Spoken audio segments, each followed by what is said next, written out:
পরিবার, প্রিয়জন, বন্ধুবান্ধব, নিজের এলাকা, নিজের শহর, নিজের দেশ, কোনো না কোনো কারণে আমাদেরকে ত্যাগ করতেই হয়। অনেকে যায় কাজ করার জন্য, অনেকে যায় পড়াশোনা করার জন্য। ঠিক তেমনি আমি পড়াশোনা করার জন্য আজকে চলে যাচ্ছি মালয়েশিয়া।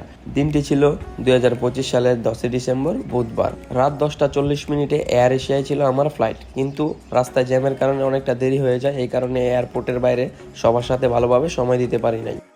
এয়ারপোর্টের ভিতরে ঢুকে সর্বপ্রথমই দাঁড়িয়ে গেলাম বোর্ডিং পাস নেওয়ার জন্য। এরপর বোর্ডিং পাস নেওয়া কমপ্লিট হয়ে গেলে দাঁড়িয়ে গেলাম ইমিগ্রেশনের লাইনে এবং কোনো ঝামেলা ছাড়াই বাংলাদেশের ইমিগ্রেশন কমপ্লিট করলাম। এরপর ফ্লাইটে ওঠার জন্য অপেক্ষা করছিলাম এবং নিজের পরিবার, প্রিয়জন, বন্ধুবান্ধব সকলের সাথে একটু কথা বলে নিলাম। এবার সময় হয়ে গেছে দেশ ছাড়ার। আজকে আমার সাথে ভ্রমণ করবে আমার বন্ধু অর্ঘ্য। ও মালয়েশিয়াতেই থাকে, ছুটিতে এসেছিল বাংলাদেশে। তো আমি যেহেতু যাবই, তো এই কারণে আমরা দুজনে একসাথেই ফ্লাই করি। এয়ার এশিয়ার এই বিমানে আমাদের ফ্লাইট ছিল রাত 10:40, কিন্তু কোনো কারণবশত আমাদের ফ্লাইটটি প্রায় 35 মিনিটের মতো ডিলে হয়ে গিয়েছিল। এরপর নির্দিষ্ট সময়ের পরে আমাদের ফ্লাইটটি আকাশে উড়াল দিতে শুরু করলো এবং আমি পিছনে ফেলতে লাগলাম হাজার হাজার স্মৃতি।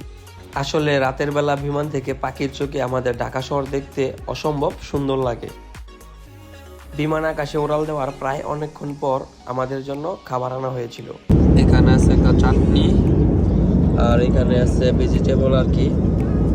এটা আছে মাংস, আর এটা জানি কি বন্ধু, এটা কি রে?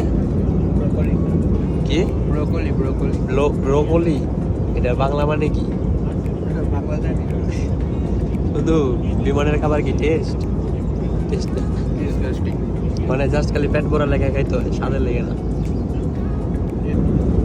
এই যে এটা চিকেন, এটা হচ্ছে পটেটো, এখানে আছে ক্যারট মানে গাজর, আর এটা জানি এটা মনে হয় ফুলকপি ডাইরেক্ট বাংলা ভাষায়।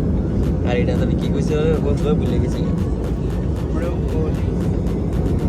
এখন খাওয়া দাওয়ার সময়। খাওয়া দাওয়া শেষ করে ছোট্ট একটা ঘুম দেই, আর একটু পরেই দেখি আমরা চলে এসে পড়েছি মালয়েশিয়া কুয়ালালামপুর এয়ারপোর্টে।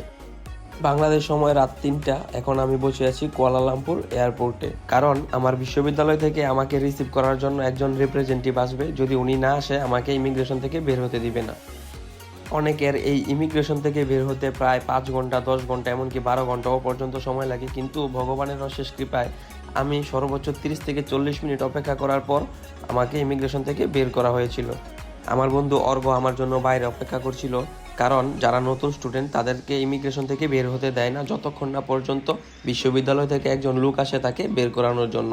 তো আমার রিপ্রেজেন্টেটিভ আমাকে আগেই মেসেজ করেছিল, এই কারণে আমি ভাবছিলাম যে আমার বেশিক্ষণ লাগবে না। এরপর আমরা এয়ারপোর্ট থেকে বেরিয়ে গ্র্যাবের মাধ্যমে গাড়ি বুকিং করলাম এবং সোজা চলে এসে পড়লাম কোচাই। কোচাই হচ্ছে মালয়েশিয়ার কুয়ালালামপুর শহরের মাঝেই।